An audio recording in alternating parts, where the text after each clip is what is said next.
ends up where I've got two eyes open. Ah, I see. No one Don't- comes out of those well.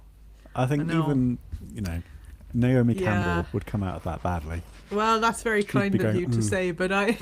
What I episode do was she have on? She was on the first 100 Was she? before her Excellent. career took off. Yeah, she was nowhere in 2009. Yeah, no. She's 84 now, Naomi Campbell. Sorry? I don't know if that's That's not true. No, of course it's not true. no, but a lot of people are. Where's that come from? She's 55, but it can Okay. it can be surprising. Like some people who you just sort of think of as some people that have a bit of a late career, late start in their careers. If someone started when they were 35, and I saw them, when I was a teenager or whatever, then they can be surprisingly aged Yeah. at this point. Yeah. In answer to your question, Mike, the boxes are because I'm doing the monitor group test. So, yes, 22 monitors you've got to look forward to in the August issue. The issue comes out in August. So, lucky me. But luckily, my son is helping me test. My middle Oh. son. One of my sons. Is this because there's no child labour laws for family businesses? He gets paid. Ooh, Yeah. Don't worry, he's doing all right. avoiding the question slightly. Do you know what? I think I'm paying him very fairly. But Do you? that's all you need to know.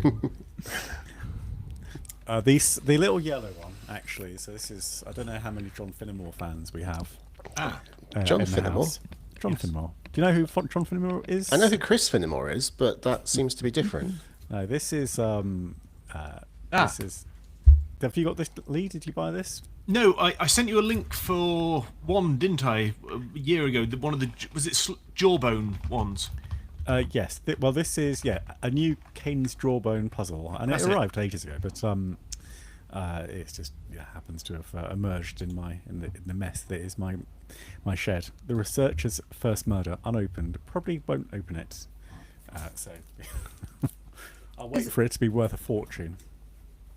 Yes, Mike. John Finnemore of the Souvenir Show. Fantastic. However, medium. if you are new to John Finnemore, as Darian clearly Very may new. be, you start with Cabin Pressure, which, for my money, is by far the best sitcom ever written, and that includes Blackadder as well. It is just a beautiful bit of work. Well, his webpage starts with the sentence, "I wrote Cabin Pressure and Yes. now write etc." I've So never heard he of obviously. it. No, I It's- don't think I have. You can get it on Audible, and it stars Benedict Cumberbatch just at the point where he got the Sherlock gig. So the first two series is he's just a jobbing actor, and then he suddenly becomes huge. But it's Stephanie Cole and Roger Allam and a whole host of other people that you would know drop in.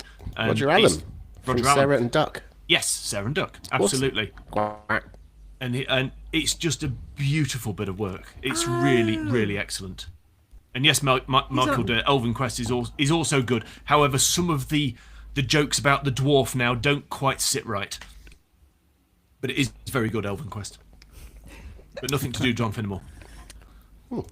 So I know him from the Now Show, but this is what happened. I went on his Wikipedia page and I looked at him and I was like, I recognise that guy. And then I realised it was Ed Ball standing next to John Finnemore. So if you click on... Yeah, if you click on John Finnemore's Wikipedia page, there's the two of them. And I was like, oh, I recognise him. And I don't at all. But yeah. But I'm always looking for... So I'll tell you what's a really Ed funny Balls. read. Oh God! See, where this is what the punters pay for. This sort of insight. As Roche looks at her fake bookcase, pretending it's real. That's just wallpaper. You don't look at this bookcase, it's just full Yeah, don't of press liturgy it books. too carefully, too harder. It'll open and reveal the wine cellar. Hang on a second. Arnie B doesn't pay. Everyone else pays, right? Pays for Noel, what? They're Right. getting full value for money. Yeah, all right, Noel. Hold on. Can I call you Noel? Are we that close? Where is it? Is this it? She's still looking at this book. I don't know. She probably will be. For the rest of the Look, podcast. I'll tell you what's hilarious. If you like Father Ted, this is a very, very funny book. Tough crowd. But there is an absolutely brilliant book, The Elven Accidental Quest was problematic. Soldier, I think it's called. 1 second. Let's not go there, Lee. Oh, yes, this is it. Oh, my God. This is hilariously funny. The Accidental cannot- Soldier. Yeah, that by? The Accidental Soldier by Owain Mulligan. And what it was is he was teaching and he really hated teaching. And so to sort of like de-stress on the weekends, he joined the Territorial Army. Then, of course, the war in Iraq happened and he thought, they'll never send me. Not only did they send him, they put him in charge of like a lot of men. And it is just, it's, dispatches from quite near the front line. Every single page is hilarious. But if you blush easily, then I blush maybe... easily. Yeah, there's a few F-bombs in there and some colourful language, but nothing that I don't use on a frequent basis when I'm not on the podcast. Well, it's Roche, 1 o'clock. you've so disgusted Darren that he's dropped out. So He's gone. we may need to restart all over again. He's currently hot-footing it down to the library to reserve his copy of Yeah. Accidental Soldier. But whilst we're on the subject of war books, have you guys read Spike Milligan's various autobiographies from that No. time? No. No, I haven't. They're poignant, but they're also excellent. Oh, Darren sent a message. Can you still Okay. see me here? No, we can't. Okay. Well, this is weird. says Top Darren. tip, I will be getting the Spike Milligans then. Darren, do you want to speak? And we'll see if we can hear you. Yeah, I can hear him. Do you know what? It was going too smoothly, wasn't it? People's audio was all roughly correct. Yeah. Dr. Triple X, dodgy name there. The usual shambolic festival of amateurism. How dare you? Oh, Mom, what is she doing? Oh, This my. is rehearsed to an inch of its life. What are you doing, Rush? What am I doing? I was swearing at the camera. She's putting the book back under the whiskey bottle. That's what it was. Oh, hang on. Oh, here we go. Darren. There's a Darren. I've no idea what happened there because it said we can't connect, but everything else was still working. I was having a lovely little chat with the peeps on Discord, so Riverside obviously just kicked me out. Sorry. It's 101 and 37 seconds for my own records. Okay. Are you happy for us just to go for it, Darren? Okay. I have no control here, so let's just see what okay. happens. Okay. And if I do vanish again, please continue and I'll rejoin as quickly as I can. I just mean in the way that Riverside sometimes stops recording and then re-records and all that kind of thing. But you're confident. Yes, I'm told that's one of my biggest faults. It's not your biggest thing. Hello and welcome to the PC Pro podcast. It is the 26th of June 2025. I'm Tim Danton, editor-in-chief of PC Pro. Who do we have with us today? Darian Graham-Smith is popping in and out. Hi, Darian. Hello there. Yes, internet connectivity issues, but don't worry about that. We won't at all. Roche is here. Roche, I'll go for it. Or Roche Nihuma. Nihuma? Yeah, I don't know. Anyway, is here. Hi, Roche. Hello, everyone. And if you're watching the video, you can see her. We've now proven it to be an entirely fake background because she tried to reach for a book earlier and nothing appeared in her hands. And then also the very real, too real, if anything, Lee Grant. Good afternoon. Afternoon. Okay, so we're starting a couple of minutes late in our normal shambolic style, but even we cannot be quite as shambolic as Microsoft. Please tell us why, Lee. Yeah, as Windows 10's date of execution approaches, Microsoft has finally released some of the details of the ESU, which is the Extended Security Update Program for home users, which we've discussed several times over many months. Now, for those of you that have missed this, the ESU program will give Windows 10 machines an extra year of support, but no new features, purely a support thing.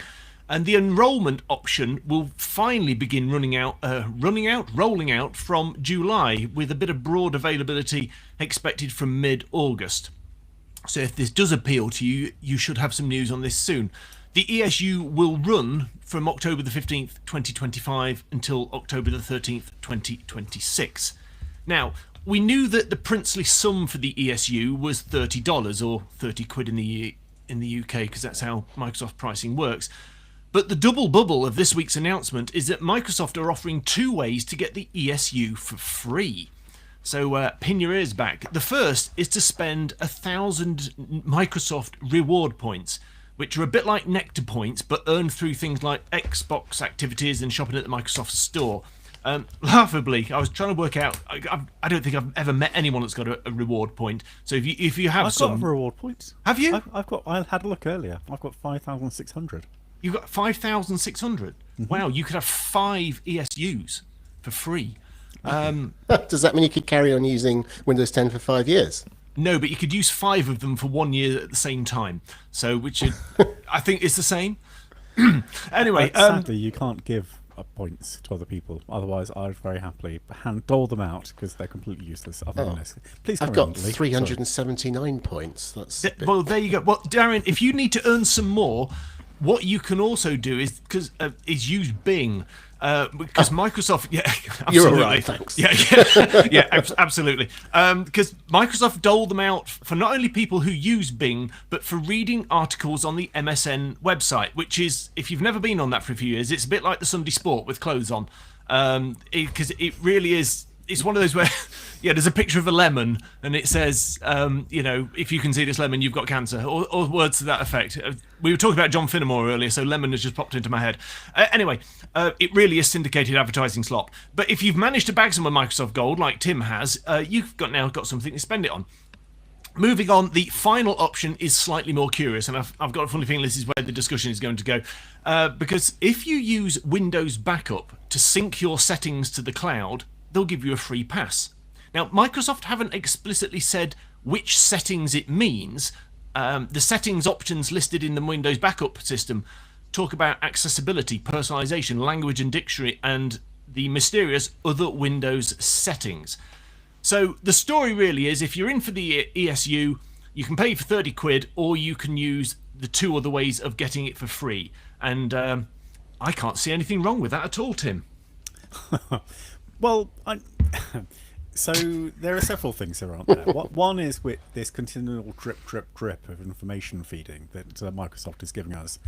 It's absolutely, definitely not going to be extended. This is definitely happening in October. You have to move. And then they say, oh, well, I suppose if you give us 30 quid, then we'll do it. If you really must, 60% of Windows users out there.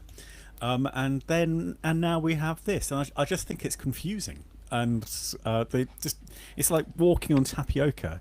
You never quite know where your foot is going to land next. Am I supported or am I not supported? I just don't know. So that's probably my biggest issue with it. Rather than, I'm not necessarily against these latest moves, so they kind of make sense in a way. But yeah, that's my problem. Darren, you nodded at one point there. I did. Well, first of all, the reason I nodded was because I thought, where on earth is he going with this walking on tapioca image? But you brought it home. Am I supported or not? Very nice. That was a big coincidence. It just worked out like that. But no, but also, I mean, I agree. The problem is it was the lack of confidence from Microsoft. But more than that, it's the uncertainty, and it creates an environment where there's an assumption, there's an expectation that if I just leave it and don't upgrade and don't do anything, Microsoft will bail me out. They won't really leave me unsupported. They did it with Windows XP for years. They're doing it again now to some extent in some way, and it's going to result in people actually getting too cocky and too confident and ending up with a genuinely unsupported operating system. Obviously, that's not the end of the world, but it's not good. It's not good that a company which prides itself on sort of security, stability, continuity, and so on is really fostering this very dodgy behaviour. It's just uncertainty. But Lee, what do you think? Because you're the one face to face with the customers each day. Yeah, there's a couple of things that annoy me about this. I'll start with the top one, which is, that we four in our virtual studio and our lovely listeners on Discord or wherever you listen to me whinge about this, we've talked about this 30 quid ESU for a little while. Windows Home users have been told virtually nothing. The screens which pop up saying your machine is PAP, go and buy a new one, doesn't mention it. There's a reference tucked away in a frequently asked questions page and it only needs a sign on the door saying beware of the leopard for it to be even more unfriendly. Because of this, millions of Windows 10 machines have already been scrapped over 12 months early, which, environmentally speaking, is a crime given the relentless growth of e-waste and the masses of harm it does. And how have Microsoft announced this to the customers? Just what you were saying there, Tim. Did they tell the customers? No. Did they tell registered Microsoft partners of 20 years? No. Did they stick it in a blog, which thankfully some journalists read and wrote a story about? Yes, they did. So it really is a clunk. But the thing that really sort of annoys me is the Windows backup hook.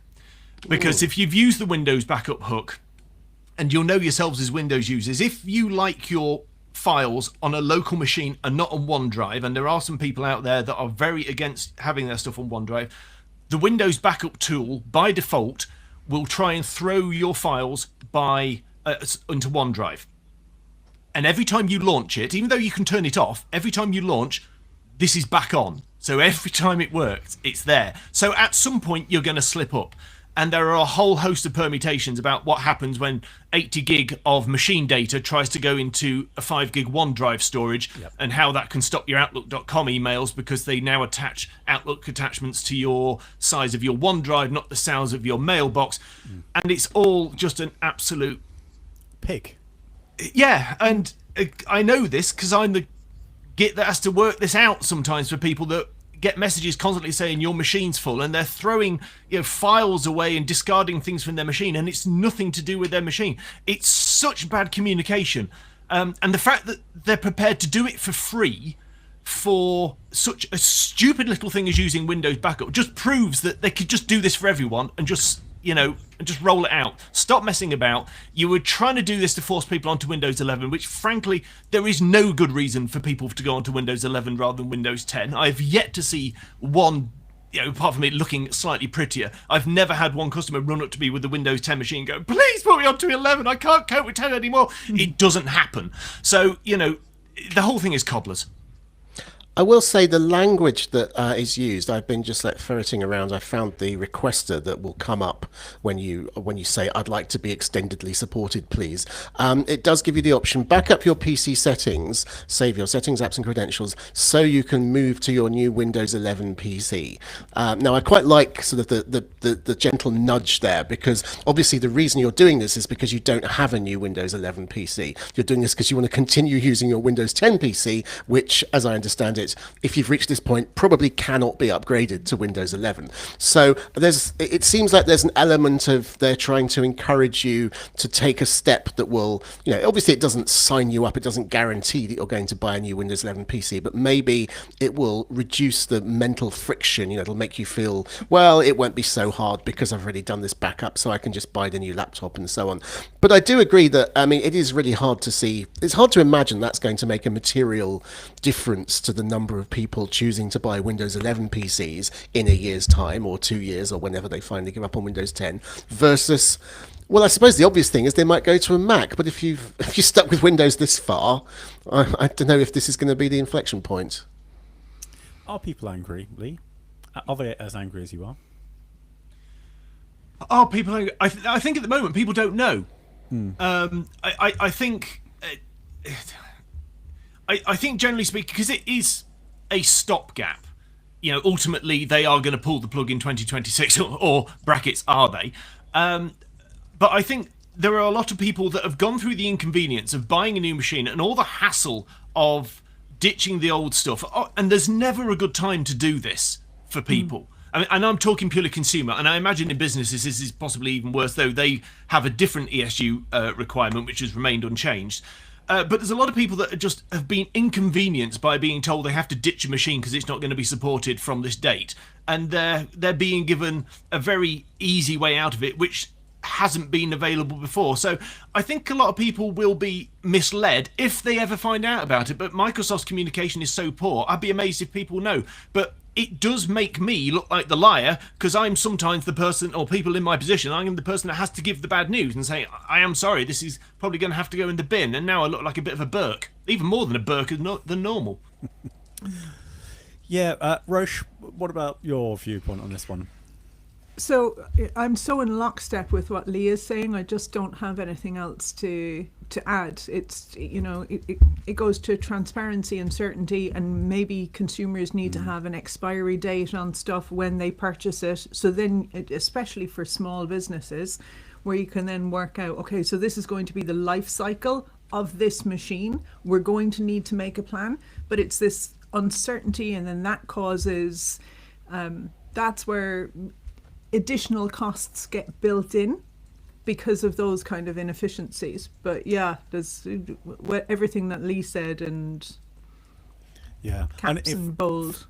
Yeah. for businesses, most, well, I don't know whether this is true actually. A lot, certainly when we speak to businesses, they have all migrated to Windows 11 already, so this is a bit of a less of a problem for them. But I'm sure there must be so many smaller businesses out there that haven't done a controlled migration to Windows 11 that are still using it. And if I'm just trying to think about it, if you've got, you know, a mix and match collection of PCs, some of them may be using Windows 10 Pro, some may be using Windows 10 Home, because unless you're joining a domain, I don't think you afford. There's no particular reason to join to use Pro. So then, have they signed in individually? Do they have points attached to the account they're using? This is all a bit messy.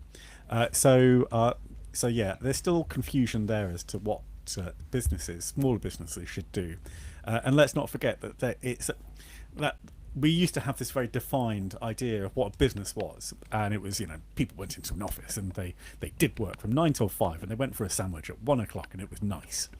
And now it's all so much fuzzier because, you know, I met a guy trying to sell cider. This is a bit of a weird anecdote, but anyway, a chap selling cider. So he's a business owner. He runs his own business. He does it as a side hustle. I think he's also a photographer. So is that, if he's got a couple of people working with him, which he does seem to have from this side of business, then are they, you know, is that a business in the traditional term? Is it just a single user? Is that a home user? You know, it's just so much fuzzier than it used to be. Can I just throw in there that he ought to be using clearly the Windows Cider preview? We should all be using that. I think Microsoft, to be fair, is using the quite heady Cider preview edition of its own software. Roshu, I think you're going to say something. Yeah, so micro businesses make up the most, you know, without revealing too much of my article in next month's edition. You've got about 5.5 million businesses across the UK, and micro businesses, so like from 1 to 9, make up the majority of that 5.5 million. And of course, what you're going to find is people are bringing their own devices. When I was 10 years ago, when I would work in a startup, I would always bring my own laptop because, you know, you're bootstrapping it and you don't know if you're going to get in. And so, you know, and then you get your investment in, and then you start to look at, you know, building out your assets in that regard. So yeah, look, you know, even businesses that then go on to be, like, you know, quite sizable, the starting point for them, and this is just something that they don't need. Like, you know, if we're going to, it just, yeah, and it feels like Microsoft aren't just kind of like shooting their customers in the head, it's like they're shooting themselves in the foot, you know? It's like, why would you take your, whatever people think of you, I quite like Microsoft, although I do have some complaints, but, you know, why would you take your reputation and then damage it in this way? If you are going to pivot into something, then make it known to everybody so that you can reduce the burden on the businesses. And yeah, just everything that Lee said, lack of transparency, uncertainty, confusion. It's a headache people don't need. Exactly. And it's less of a pivot, Yeah. more of a zigzag.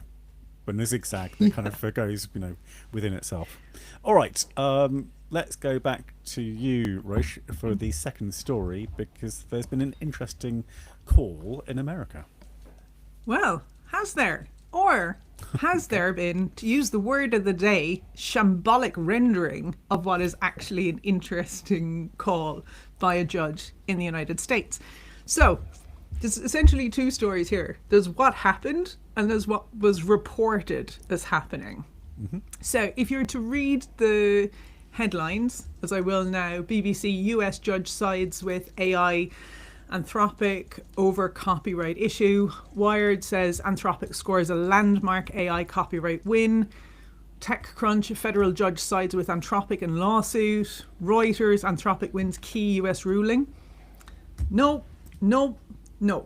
So now, mercifully, the decision runs to 32 pages. And if the journalists were so pressed for time that they could only read the introduction and first 2 pages and the conclusion, they would understand that actually there's a very, very narrow finding. So what happened was Anthropic asked for a summary decision on whether or not any of the uses of the works in question could qualify as fair use under Section 107 of the Copyright Act. So very, very narrow. Yeah. And so what the judge said is, he said, yes, for the stuff that you bought.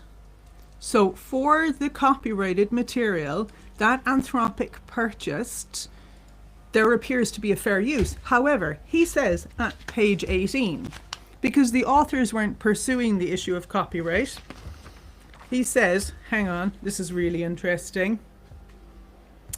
Yeah. I feel like just put some music in the when you're doing the Okay, edits, now, Darian, so wait, just have a little overlay there.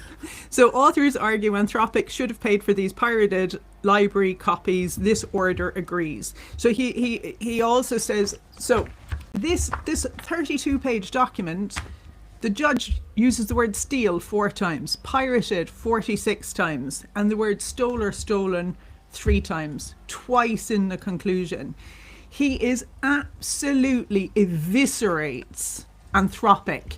Now, first 2 pages, and this is what's really, really interesting as well. So when he uses the word steal, he says Anthropic had many places from which it could have purchased books, but it preferred to steal them to avoid legal practice and business slog. And then it also says Ben Mann, a co-founder, knew they had been assembled from unauthorized copies of copyrighted books. That is pirated. So he sets out what pirated is. It's the unauthorized use of copyrighted material. Then he uses pirated 46 times. Then he says Mann downloaded at least 5 million copies of books which he knew had been pirated. At least 2 million copies of books from another place which they knew had been pirated. He ends with saying Anthropic thereby pirated over 7 million copies of books. Right. And we know how strong you feel because you're thumping the table. Sorry. I'm astonished because this is kind of 2 stories. It's one story which is really interesting about theft and stolen property, but then there's this perverse, weird world where the tiny narrow win for Anthropic has been reported as a victory, and it may be because, and I would read it, it's thrilling. It's 32 pages of pure juice and it's worth the squeeze. So what happens is they even talk about, so what Anthropic did was that they hired the former head of Google's book scanning project, Tom Turvey. Now he's in a whole world of trouble because he was tasked with obtaining, and I quote, this is in quotation marks in the summary judgment, all the books in the world while still avoiding legal practice, business slog. Tom Turvey... That was an instruction to him? Yeah. So, okay. Yeah. So the fact that it's in inverted commas means that the judge is referencing some material from somewhere that they have, and actually it's very well referenced, although I didn't deep dive, I just took that the judge knew what he was doing. Okay, so then, where was I? So Tom Turvey, yes, so then what Tom Turvey did was he did what anybody who's half decent in that circumstance would do.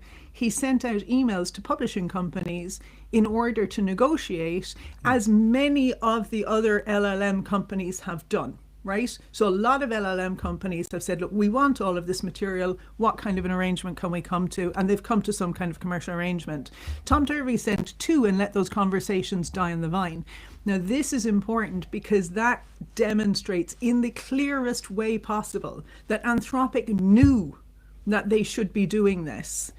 And also what's really interesting, because willful blindness or pursuing something in such bad faith when you knew really goes to whether or not the damages are going to be significant. This is like a tiny, tiny bit of this, and the much bigger thing. And I don't know, okay, so I'll tell you something else that's really juicy about this. The lawyers for Anthropic at some points actually argue the case for the authors. So they will say in one place, well, you can't shortcut, the fair use and infringe. And then the judge makes the point. They say it here and then they do the opposite. Sorry, Roche, what do you mean they can't shortcut the...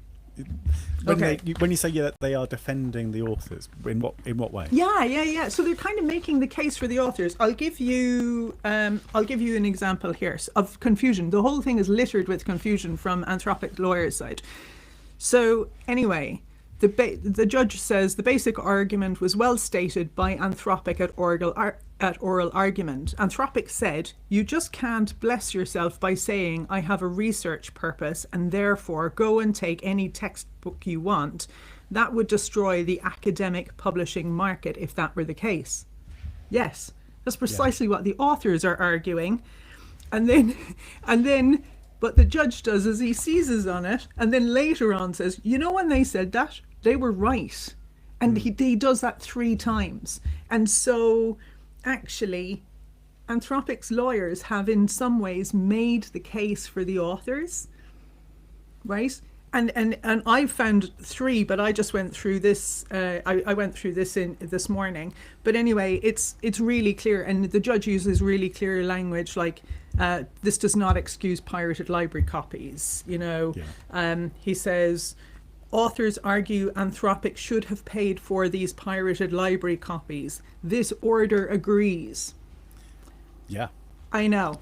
It's absolutely astonishing that it has been so poorly represented to the public, so that on a glance of that. Now, BBC do mention in about paragraph 4, they go, oh yeah, but there's a bit more. And you're like, yeah, but actually that's the crux of the whole matter, really. Right. I'm gonna bring in the, so if you are, I don't know, would you be the prosecution or the defence, Roche, in this particular legal argument? So, very briefly, because I want to go. So the authors. So I am absolutely on the side of the authors. There's clear piracy. There's 7 million copies of stuff have been downloaded. You need to pay for stuff. End of. That's it. Yeah. Okay. So. All right. So So if you're on the side of the authors, I'm looking at Darian, who had his hand raised, wondering whose side he is on.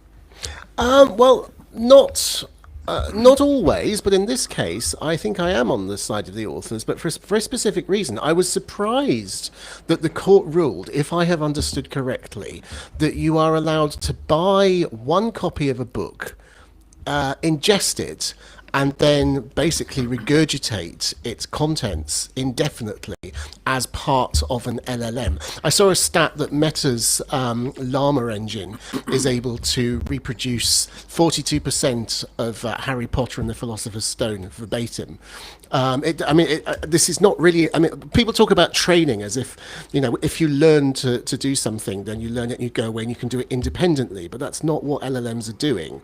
They are basically absorbing, whole cloth, as it were. So to me, it seems like the difference between pirating a book and using it to train an LLM and buying a copy is really only, it's tiny. It's pence for the author, and the effect is the same. Once the LLM has learnt everything that is in Harry Potter or is in Encyclopedia of Gardening or whatever, that LLM will forevermore have that information inside it. Everyone can go to it and say, what is this weed, or what does Professor Quirrell teach, and there'll be no need to buy the book anymore. So I just find that rather confusing, to be honest.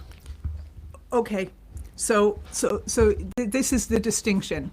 So you would be allowed, in the same way that you're allowed to, expose children to books, and then it goes into their head, and then they transform it, and it becomes something else. It doesn't matter if it's a machine or a human. If you replicate something that is so close that it is like a knockoff, you are not permitted to do it. Doesn't matter if it's a machine, doesn't matter if it's a human. So the judge in this case was making the point, as the authors conceded, that there was no evidence that the stuff that they had, that the information that Claude had ingested was then spewing out such a likeness as to amount to a breach of the Copyright Act. I see. Okay. He cautioned that if that situation was to change, then the authors would have a cause of action, or any of the authors would have a cause of action. So you're simply not allowed, you're not permitted to do that. Yeah, that's what I thought. But I will be amazed if we don't have a case very soon where Claude is regurgitating verbatim something it's ingested. Yeah. Sorry. I was just going to say, there's sort of a case at the moment, isn't it, with Disney? With I forget who the LLM in question is, but basically this thing just regurgitates copyright images of like Darth Vader but pink, and Yoda and stuff like that, clearly Disney properties. And this is the visual version of what we're talking about, isn't it? There's no way that it's made that up of its own accord. It is basically just wholesaling, photocopying them out. Yes. So there's two bits. So you've got the copyright bit, but you also have the piracy bit. So this is the bit where, in Anthropic's instance, they just went on to websites that had already stolen. That's the word. They've stolen the stuff, and then Anthropic are like, "Oh yeah, we're going to take that." There is no amount of you re-stealing stuff is then going to make that fair use. And that is the point that Anthropic's lawyers themselves have made, which they referred to as a shortcut, which the judge was like, yes, when you said you can't shortcut fair use policy, if you have infringed people's rights, you're right. Like, I'm astonished. Did Anthropic suggest that they had the intention to then go and buy the rights later? I thought I read something along those lines. Yeah, but the judge was really clear. So, that doesn't make the theft of course. Of the stuff right. I was just trying to get inside the head of a lawyer who would argue that because I got this from a dodgy source, I can't be blamed for. Don't try and get into the head of the Anthropic's lawyers, because your head is liable to split open. It's just such a crazy argument that has been, and then there's, like I said, there's at least 3 places where the Anthropic's lawyers seems to have tripped over their own shoelaces and made the case for the authors in such a clear way that the judge has highlighted it. So yeah, get inside a lawyer's head, but avoid these guys, I would say. That's... Well, I've now realised that, so we probably should have just dedicated the whole podcast to this, because we could easily have filled up a very interesting 50 minutes, because we have to allow 10 minutes of the hot hardware. The 50 minutes with just this court case, but I'm afraid we will have to just halt it there for now, and no doubt come back to it in some form or other. Darian, you've got another scam in front of you. I have, yes. Sorry, I skipped ahead accidentally on my schedule, but no, it's me. This is quite a quick one, happily. So we've been saying for a long time, you should always make very sure that the website you're visiting is in fact the bona fide correct one, with its HTTPS and not some random permutation of the address, like not Microsoft Genuine UK Support Helpline .br or something, but make sure you're in the right place, and then you will hopefully avoid some of the more obvious scams. But this week it has been reported that scammers have found a new way of getting their message onto genuine official websites. HP, Apple, and Microsoft have been mentioned, and it's quite ingenious. I always sort of, you have to have a certain grudging respect sometimes for the bad guys when they come up with these very creative approaches. What people have been doing is they've been buying Google Ads with things like Apple technical support or Windows help as their keywords. So when you search for them, the top thing that comes up is this link. And the link they're providing is to the genuine website. So it will actually show, it will take you to Apple, it will take you to Microsoft. When you click on it, everything is absolutely tickety-boo. What you can't see from the Google, from the link that appears on the Google search results, is that the URL includes a query and includes all the necessary bits and bobs, the extra data that will go to, that will trigger the search engine on that site and will feed it some text, which in this case is something like, for genuine technical support with your Windows installation or whatever, call us on this number, we're there 24 hours or whatever. And so when you click on it and you go through, you will see the support website with your question in big bold letters at the very top of the page. So if you're not very, very alert to what's going on, it looks like you've clicked on the genuine advert, you've been taken to a genuine page on the genuine site, and those are your genuine instructions.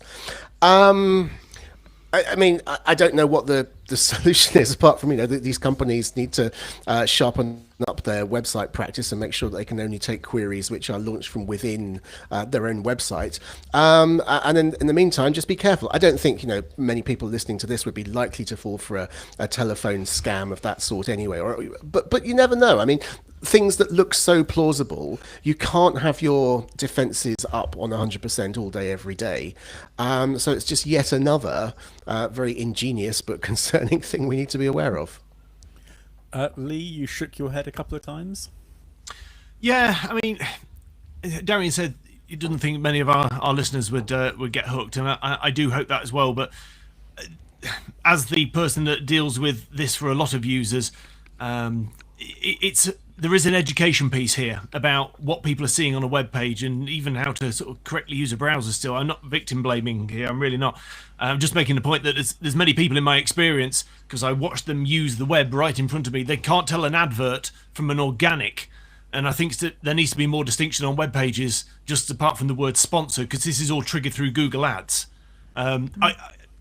Just to give this base, I did a little search this morning using a non-Google site. I used ask.com just for a bit of retro and searched for the word car hire. And on the first page, there are 21 results. 11 of them are adverts. Okay? Oh. From the remaining 10, 6 are to Ask's own articles, which seem to have only appeared because they featured the word car and hire in the header, but not in any meaningful way. For example, the pros and cons of hiring someone to drive your car was there, and the other 4 are absolute garbage. So, if you wanted to hire a car, you have to click an advert. So you were going, if this becomes prevalent, the people using that site are going to fall into that trap straight away.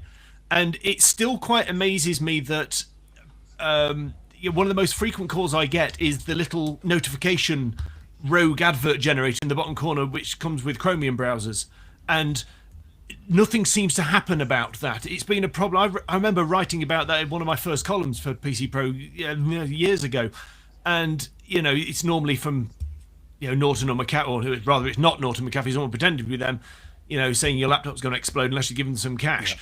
And there's no validation on this being added to a Chromium into the Chromium settings, and it's usually some shonky domain name spewing out the scam. The browser doesn't even recognize that this thing's being triggered, every 5 seconds. It's quite happy with that. At the moment I try and download a fix tool, it stops because it might be a security risk, and it just seems there is this massive exploitable hole in the center of Chrome that, because it's not viral, they ignore completely. But it's such a problem for people who will just phone the number on the website that they see because they trust it.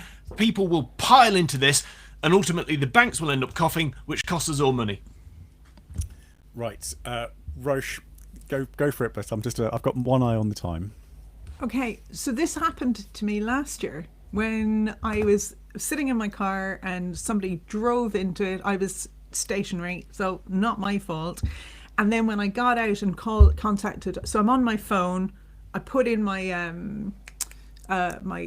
insurance company's details into Google, and then it pops up with a number. I phone, I give all of the details of the of the incident, and then they start to say, well, what's your address and what's your this? And I'm like, wait a minute, sorry, surely you know who I am from my details. Surely and you've read then my PC Pro column. Yeah, right. Don't you know who I am? My reputation precedes me. No, and yeah, and then anyway, and it wasn't. It was one of these, like, sort of intermediary companies acting on my. Now, I made short shrift of it, but I can also see where somebody else might think, oh, I'm already halfway through, get them to deal with it. But what I thought was scandalous was actually that they were able to exploit an insurance company's details so that there is no way we should be permitting Google to circumvent, because otherwise it is kind of a breach of trademark, right? This company has a trademarked expression, whatever it was, like name an insurance company, because I can't, my head is completely blank. We'll just say Churchill. So, that will be trademarked. That's recognizable. I put it in, and instead of going straight to Churchill, I go to something that looks like Churchill, and then have that commerce redirected. And that's a misrepresentation as well. So I'm not happy with that for a lot of reasons. So yeah, me. Yeah. Today we're gonna be renaming it the Roche's Unhappy Podcast. Sorry. No. I was going to say we like it when you're unhappy, but I don't quite mean it like that. That doesn't sound right, does it? We like the passion. I think it's... anyway, Roche, are you happy to do the fourth story, or would you like me to cover it to give you time to draw your breath? Okay. All right. So this is the story about the CMA. Oh God, what does the CMA stand for? Anybody? Competition and Markets Authority. Thank you very much indeed. That was I was going to say Country Music Awards, so glad you jumped in. CMA, the Country Music Awards, is proposing to designate Google as having strategic market status for general search and search advertising in the UK. And this is under a new regime, I believe, Roche, correct me if I'm wrong, called the Digital Markets Competition Regime. Sounds good.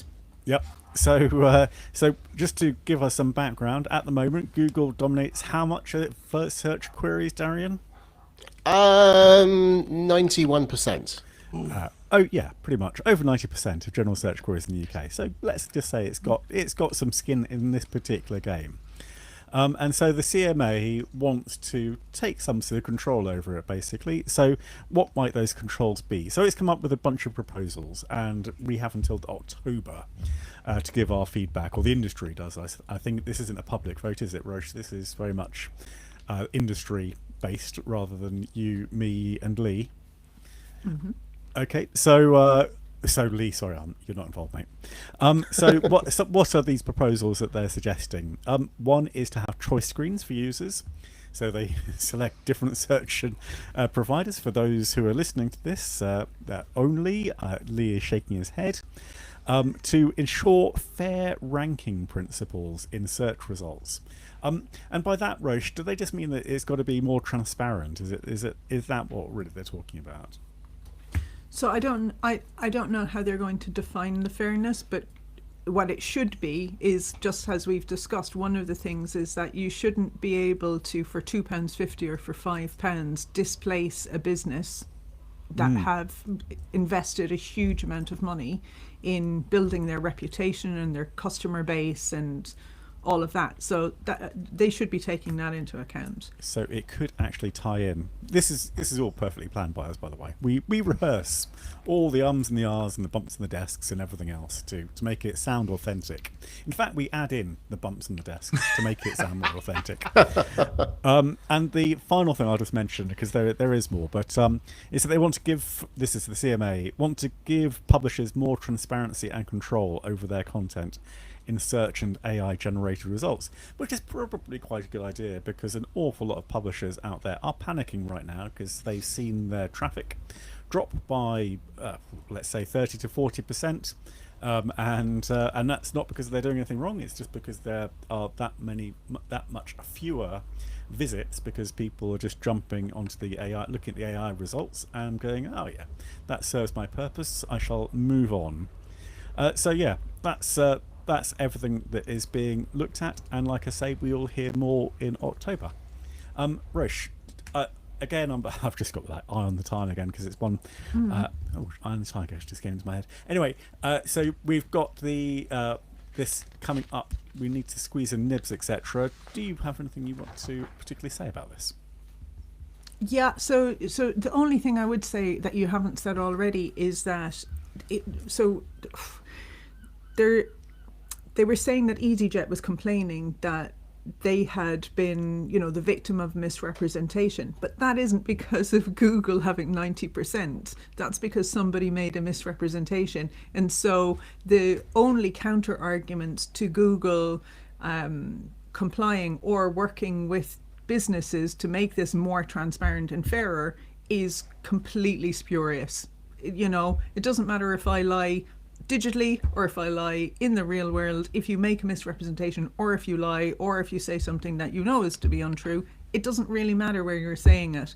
And so I think that Google have not effectively muddied the waters, but attempted to muddy the waters by introducing that as this is what happens. It can only be for consumers' benefit that we work out how to do this more fairly. But the people at the Country Music Awards, they must surely be aware of this as well. They're not going to be confused by that, are they? No, in fact, I think they were quoted as saying "yeehaw." Well done. All right, let's move on to the nibs. Lee, there's some good news in Texas. Yeah, yeehaw again.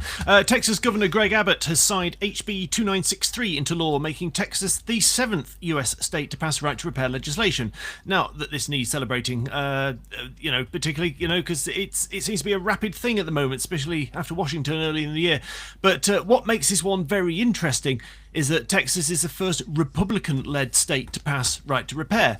And what's genuinely encouraging is that Texas Senate passed it earlier in the month at 31-0, and the House passed it 126-0. So absolutely no objections. And it was a very politically diverse coalition of organisations that's really sort of pushed this through. It was summed up beautifully by Elizabeth Chamberlain from iFixit, who said, repair isn't red or blue, it's just common sense. Just as a bit of housekeeping, the law will take effect from the 1st of September 2026 and covers all the usual things like tools, documentation, the parts that we normally talk about. So well done, Texas. Good. And this is all adding fuel to things being easier to repair in the future. So the products that we buy, for example, the Fairphone 6. So this has been announced. We've not got our hands on it yet, which is why it's not on a hot hardware list. But I think it's reasonably exciting. So let's get the headline out of the way. It costs £499 for the 256GB model, because who's really going to buy the 128 one? It's now the Darian. I would. Sorry, I was just. You buy 128? Yeah, I mean, how many apps does one human being need? 73. Oh well, then you should probably get a 256 one. Okay, all right. Well, I haven't checked the price of the 1281, so I can't. If someone wants to do that, then they're very welcome to. Okay, so the other big news is that this is a phone designed to last. It's designed to last for 8 years. That's how many years of software updates it has. It comes with Android 15. You're guaranteed to get 7 years of Android updates, which takes you up to, according to the person in charge, whose name I forget, and Lee probably knows, 2033 is when this phone should last. Now, the only thing counting against that is it comes with a relatively slow processor by the today's standards. So that's a it's a Snapdragon. Oh, I forgot. I should have written this down, but it's a Snapdragon 7 Generation 1 or something like that. But anyway, it's not the very fastest processor. They show Android 15 working very slickly on it, which it will. My only concern is that come 2030, it won't be running quite so magnificently. It includes a 6.3-inch AMOLED screen. Looks very nice too. I think that'll be great. One of the best things, talking about storage, is that you can actually add. So if you do find the 128 isn't quite enough, you can add a 2 terabytes of expandable storage via micro SD. There are only 2 cameras on the rear, one of which is the main one is a 50 megapixel. There is no optical zoom, but you've also got a supporting cast of a 13 megapixel wide-angle lens. Now, this again, I think, is going to be a relative weakness of the phone. Looking at some of the samples they showed, they did not look up to the very latest and greatest quality that some of us would expect from a phone costing £500. But let's see how that works. And of course, as ever, this is a completely upgradable phone. So one of the best things about it is if after 5 years, as my phone is doing and most people's phones do, the battery starts to go, you can easily replace it. But you can also easily replace the screen, and you can easily add a new back panel. So you customize it with a little thumb holder and that kind of thing. So and I no doubt more accessories will come out in the future as well. So they've added this idea of extra layers of customization to it, which looks quite nice. I think we can all agree. And finally, Lee may have something to add, but finally they have a little lime switch on the right hand side. So if you toggle it, then it will go into a focus mode. And so this is by no means new, but this is a it means you can select which apps you want to show. So if you just want to watch a TV show and not be interrupted by all those horrible notifications, then you can do. So just the final thing I will say about this is that this is how to launch a phone, Mr. Trump and the Trump organization, to actually have a phone that you have designed properly yourself and not just put your name on some sort of knockoff terrible Chinese phone. This is how to do it. Darian, is there anything you'd like to say? Sorry, sorry, go on. I don't actually mean you, I meant Lee. But well, that's okay. I do have something to say, which is, do you remember that we're in the Nibs section of the podcast? Yeah, no, I know, but it's just, yeah, I do know that. I'm aware of the time, he says, then talks for 5 minutes about one phone. Yeah, I apologise. So, in which case, Darren, you jump ahead and talk to us about Windows Family Safety. Yes, so there were some reports coming in earlier this week that that Chrome had randomly stopped working on people's computers. They tried to open it and it flashed up and then immediately closed. The only browser that people could suddenly use was Edge. Was this the latest of Microsoft's dirty tricks? They say it's actually a bug. It's connected to Windows Family Safety because for purposes of web filtering, kids and, well, anyone who is being protected by Windows Family Safety needs approval to use browsers other than Edge because Microsoft can't vouch for what you might be able to access through them. Something purportedly went wrong. Microsoft has just in the past few hours said, oh yeah, this was very unintended, fix it, don't worry about that. But it does seem a little strange that one of the workarounds that was suggested was go into your program files folder and rename chrome.exe as chrome1.exe, and then it worked fine. Okay, thanks, Darren. Hot Hardware is also with you. Yes, it is. So, drum roll. What is it going to be? Sorry, can you just give me 1 second? I just wanted to make a very quick note of something. I thought I was going to say call. Right. No. I'm with you now. So, ladies and gentlemen, it's with me. Is everyone on Discord already guessing? Yes, James London wins the prize. This is a Wi-Fi 7 router. Now, we had a bit of a talk about this before allowing it to come on the podcast, but Tim said this was, if I remember rightly, this is the first one that he's actually been tempted to get for himself. You'll see my full review of this in the issue of PC Pro, which is going to hit the newsstands in about a week, maybe a little less. But I can now exclusively reveal to you, this is the TP-Link Archer BE550. The BE stands for 802.11be, i.e. Wi-Fi 7. I'm not sure the 550 stands for anything. But what is good about this? Well, unlike the previous kind of stream of low-cost Wi-Fi 7 routers we've had, this one actually does support pretty much all the core technologies. It does have 6 gigahertz. It does have the 320 megahertz band channel width. It does have, it goes up to 5.7 gigabits per second on the 6 gigahertz band.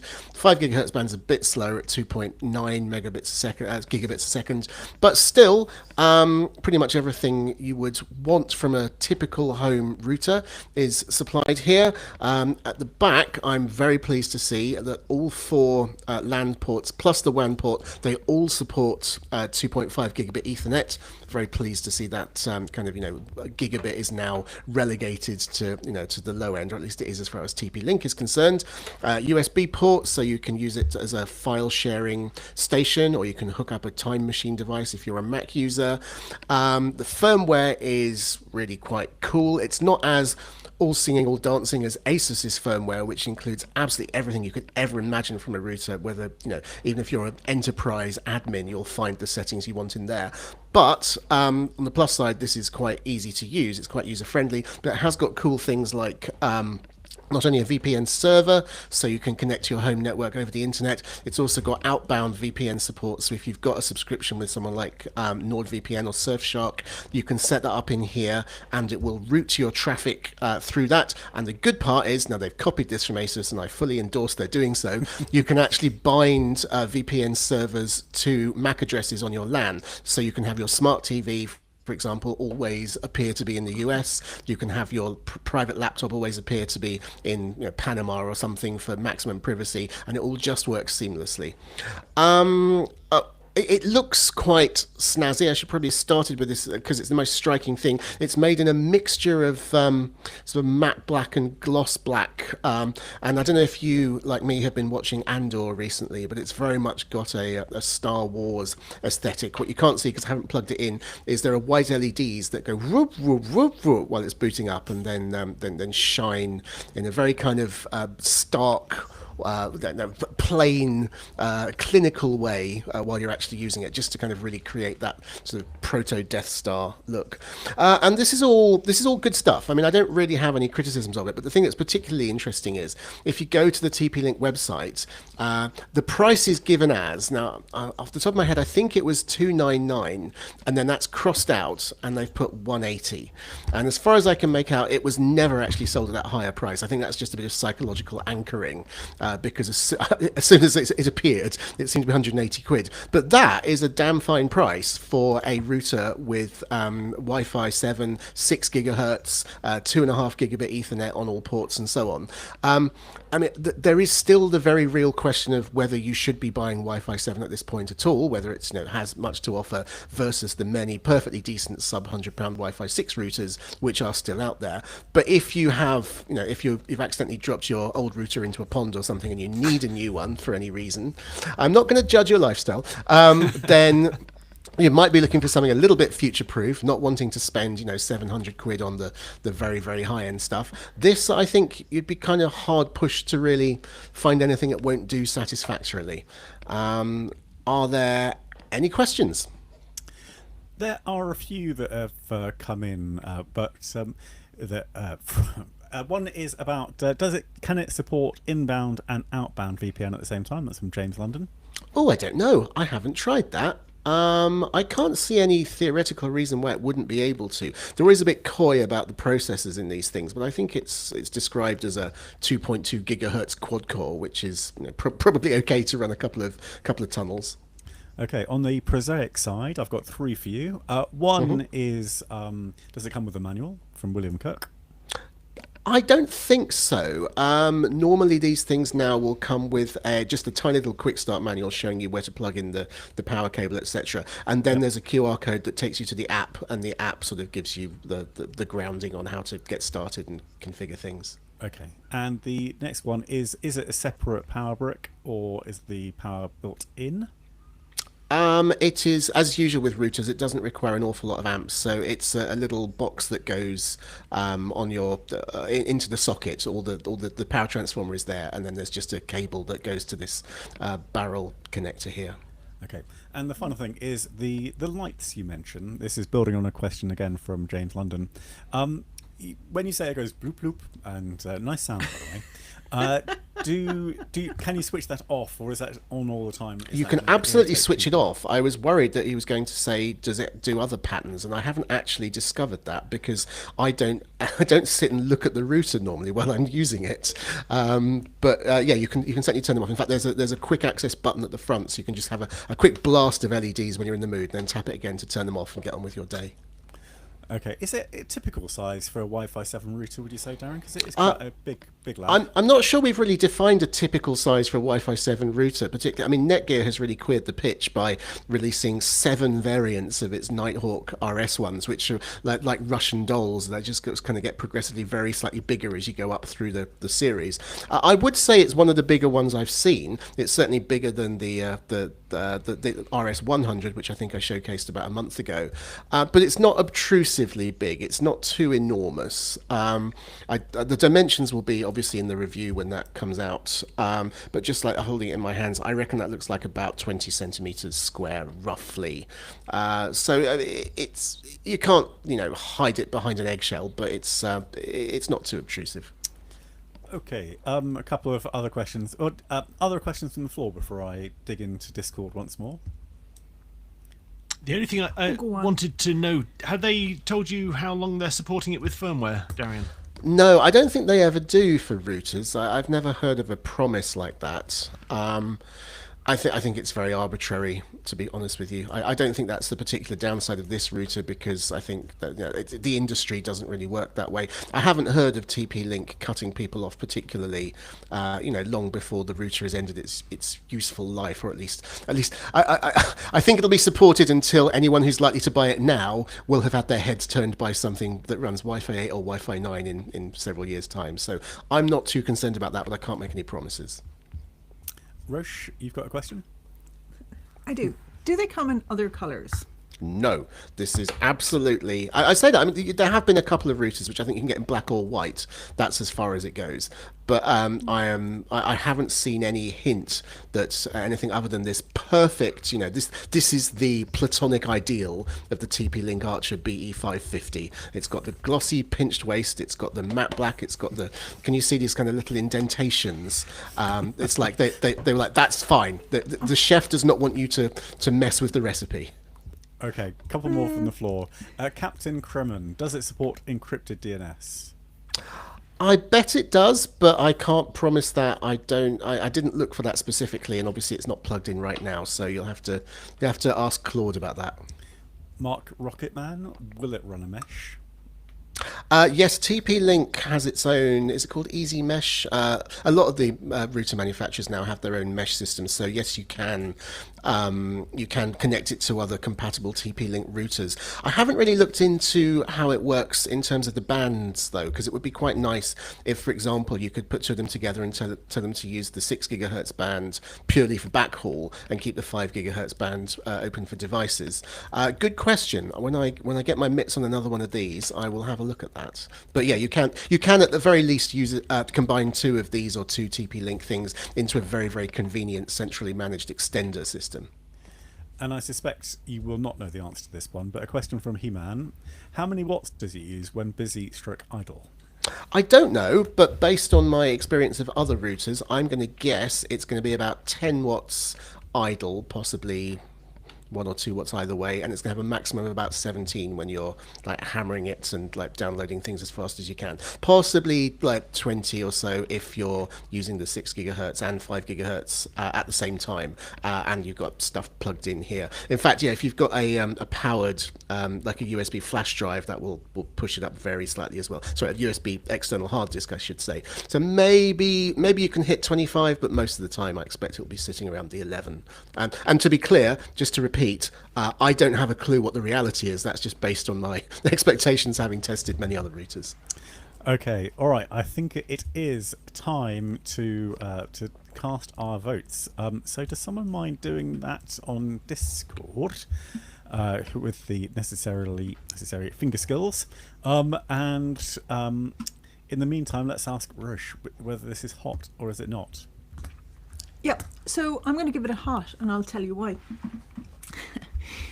Because remember when Darian said that you could have different VPNs, so you could have, your TV is in the States and your thing. That is super helpful, and I really struggled to set that up 12 months ago or whatever when I was doing it, because I needed to have something for like my work, I needed to have something for guests, I needed to have something for the TV and the and the hue lights and stuff like that, and I was trying to, and I found it way more complicated than it really should be. I want things laid out, super clear. And then if you can segment and segregate, kind of creating artificial firewalls and air gaps, that's great. So that's why I'm going to give it a hot. Yeah, it is a good feature. And like I say, Asus have had that feature in the past, but their firmware is much less user-friendly than the TP-Link one. So this is, if that's what you want to do, I would recommend either this or some other recent TP-Link router. Shut up, Alexa. Lee, hot or not? Just for the clarity and the sake of Darian's marriage, his wife is not called Alexa. He's cross with her. I'm in the market for a new home router, as it happened, because I had a Synology one until recently, which lasted less than 2 years, which I was really, really disappointed by. So this is the first time that one has appealed to me. I forget who made that comment earlier, but the only slight drawback of it, and it's nothing to do with the technical specifications, I think it's what Roche was hinting at, it's really ugly. It's really ugly. And it's huge. And where I keep my router, there isn't a lot of space for that. It is about as big as it gets. Yeah, it looks like a roller cola Xbox. You know, it's not a pretty thing at all. And I really think that the geniuses that design the insides to be magnificent really ought to get out the lab occasionally and just go and see some artwork and go and see some absolute beauty of creation, because that is a dog. So, you know, it's absolutely grim, and it's got no redeeming sort of aesthetic quality. It's just black plastic you're trash. Flashing the lights, man. It's got flashing lights. Darian, I feel you disagree. I do. I was wondering, I mean, I could understand it's not for me, but Lee seems so vehement. I've been wondering if I've accidentally got some sort of filter turned on my webcam that's making it look more ugly than it is. I mean, I can understand it's not, it's not a beautiful, diaphanous thing of joy, but it's a kind of a solid, clunky, it's got an aesthetic that it clings to. And I wouldn't say it's huge. I mean, it's, well, anyway. Do you know what I think, Darren? I think it's partially because you touched it a few times, and it sounds very plasticky. That's a weird criticism of a router. You won't be touching it in everyday use, so that's not a problem. But it doesn't actually feel very plasticky. It feels like it's got you just plastic. touched it with your knuckle, and it sounded plasticky. Well, maybe that's my microphone, because to me it sounds like a plastic covering over a metal casing. Tap it again, Darian. Yeah, so it's hollow and plastic. So well, basically, what do you expect? I mean, you're going to fill it up with sand? No, but basically what I'm saying is there's a lot of air in there. So I bet if we rip that open, go and get your screwdriver, lad. Right, go on, let's get that open. I reckon there's a lot of air in there. We could have that down by 50% by the end of this podcast. Routers need antennas. They need to have the space, the size of the... Shove an aerial up the back. Right, Same to you two. Is it hot or not? Darren, sorry. Have you not cast a vote, Lee? No, I haven't got that far. I'm still ranting. Sorry. Oh. No, it's not. It's not. It's too ugly. Sorry, you shouldn't judge a book by its cover, but you can do it with a router. Can I just say, this doesn't matter, don't you? No. It all matters, Tim. It all matters. Okay. Darian, hot or not? Hot. I mean, a spoiler for the next issue of PC Pro, but I'll go into it in more depth there, as you will see. But yeah, I think I agree with what I believe Tim said to me upon reading about it. I think this is the first good, like, Wi-Fi 7 one. And as I say, the standard caveats, you don't need to rush out and buy Wi-Fi 7. But of the options out there, I think this is the clear, so far, sort of sweet spot winner. Yeah. But go on, Rush. Can I just add? I do think that the manufacturers are missing out on a key demographic. So it is inexcusably ugly. And even though I really like VPN, if it was just a bit, even in different colors, and there's get a pack of stickers on Amazon. Like, why does everything have to look like it's from Star Wars? Like, why? Because there's a whole world that you could market this to. And can I tell you what? For £50 more, You could charge £50 more for that if it was better looking. Because you're constantly looking for things for your wall. Why not make the technology attractive? Come on, man. Absolutely. What saved Apple? It wasn't the fact that those iMacs were great. It was that they came in Bondi blue and mushroom pink and whatever other things I'm making up. It's the colour. But you sit tech in is front dull. of. You sit in front of that iMac every day. It's there. It's on your desk. It makes a statement. Can you guys even see your home routers when you're working? Yes. I can't see mine. Yeah. It's stuck on top of a shelf in the. Well, I don't live in a palace. There's 18 of us in one room. luxury. Okay. God. Okay, there's something we could talk about, but it is past time, so let's just call it a day. And I will say it's hot because of the price and because I think Wi-Fi 7 is now becoming something it's rolling towards mainstream. I'm certainly seeing all the products I'm starting to see in PC Pro are tending to have Wi-Fi 7 now.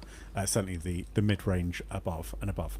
Okay, so that is a win in the studio by 3-1, unless I've miscounted. And if I go all the way back up to the vote, it is hot 67%. No, not 33%. So there you go. A clear win. Congratulations to TP-Link. What's it called again, Darian? It is, of course, the TP-Link Archer BE550. And to reiterate, I have no idea what the 550 refers to. Well, yeah, but very few routers have memorable names, let's be honest. That's how much space there is on the inside excuse. that's just air and doing nothing. Oh, God. I do want to finish the podcast, but I've got one question for you, Darren. Surely the size of it is related to the size of the aerials, because Wi-Fi 7 is working on the 6 gigahertz band, but won't those aerials need to be smaller because the frequency is higher? Excuse my lack of physics knowledge. Maybe, but it's got 2.45 and 6 gigahertz in there, and it wants to be a contender on all of them. So I think it's not that big by router standards. It's above average, but it's nowhere near the biggest I've seen. You're not going to win this argument, Darren, unless you open that thing up. In the magazine, I want to see the insides of that machine. Well, the magazine, the magazine's gone, I'm afraid. So Right. Email me. All right. Thank you very much, everyone, for being on this podcast, by which I mean you guys, and to everyone who's been watching us live and taking part on Discord. So you can watch us on YouTube and the PC Pro channel, but you can also join in the conversation at pcpro.link/discord. Where I get heckled and everyone else is lovely and supported. Darian, you got a compliment for doing that so well, by the way. Your job on QVC is absolutely secure. And Roche got lots of praise for her passion as well. And Lee and myself got no praise whatsoever. So, did this happen on the Discord? Because I can't see it. Or are you doing a simul TikTok or something? No, this is all on Discord. Anyway, thanks very much, everyone. Until our next podcast in a week's time, goodbye. Thanks. Goodbye. Bye. All right. Well, that was daft. Thanks, everyone. No, I think Roche has got a point. And also, I didn't want to add to the discussion, but the fact that Apple has now gone back to such boring colours, and yet still is so successful, I do find a bit weird. Apple should be. Well, if you hadn't talked so much about the phone, you'd have had time to make that point. It's genuinely common. I get a lot about laptops that they just look dull. And people come. Have you got them in any other colours? Because they just look terrible. And look at printers. They are just awful. There is a real design glitch with technology, but I guess that's for another day. I don't live in a big house, but I don't have my printer out on display. You don't walk in and see it as a conversation piece. At point of sale, people really care about it. People ask about it. It's a really frequent thing. Right. Have you got this in a blue? Have you got this in a pink? Why can't I have a laptop that's red? Why can't at that the old spec? Sony Vaio? No, but it's true. Have you seen matchy kettles and toasters? 50 years ago or something like that, you could get a toaster in one color, chrome. Now they're like, oh hey, we can actually make them in fridges. You can get them, big smeg fridges in red and yellow, and the only shit that you can get that is still black and is just quite dull It's just No, I'm it's all not the saying that computers. I think these things look interesting. I'm just saying in my life they're not particularly conspicuously located, and they're not focuses of you go up to the fridge several times a day to get a drink or some milk or whatever. I don't approach my router like, well, I'm a special case, but very often, and the printer, when we print, it's 2025, we print about 2 pages a month. We print all the Yeah, time. no, but can you imagine going to a meeting and then like the Surface Pro had like the red? Do you remember? Like it had the red on the back, and that was quite funky. But like I can't show you my laptop, but still, Yes. To be fair, Microsoft is actually experimenting with the colours. So again, in the next issue of PC Pro, you will see a green Surface Pro and Surface laptop, and there's another one who's doing that as well. Oh, Asus plays around with its colours as well. They are there, but they're like hen's teeth. You go and look at a wholesaler's distribution list, and you choose a colour and it wipes out 90% of the stock. Yeah. But do you know what? Lee actually stumbled upon something. Is like, why don't we make it clear? Like that would be cool. Like if you could see the machine working on the inside, at least that would be interesting. I think the And internals also- might be a lot less interesting than you think. I think it would be shielding and fans would be all you'd see. But I They could be wrong. used to do it with Game Boys, didn't they? You could Yeah, play well, a game you should see console some nice transparent. green circuitry there. Again, I can't remember which laptop it is. I think it's the Alienware Area 51. But they have a window at the bottom to show you the fans whirring, and it's like, Oh, do they? Oh, okay, thanks. But the point But is, you only something look at it different. once. Yeah, something different. That's true. But it might okay, make the sale, which is what it's all about. Yeah, Blimey, we no, could go on for yeah. hours. Yeah, I know. This is a whole new podcast series. Okay, it's 2:15. There's a Patreon in food. this. Oh God, yes. Yeah, We'd make some money out of that, Pro. unlike the actual podcast. rooters in the choice of colours. Come on, let's make it happen, William. All right, Right. thanks everyone. Okay. Okay. Cheers then. Bye for now. Bye, guys. See you. Bye-bye. Bye. Bye.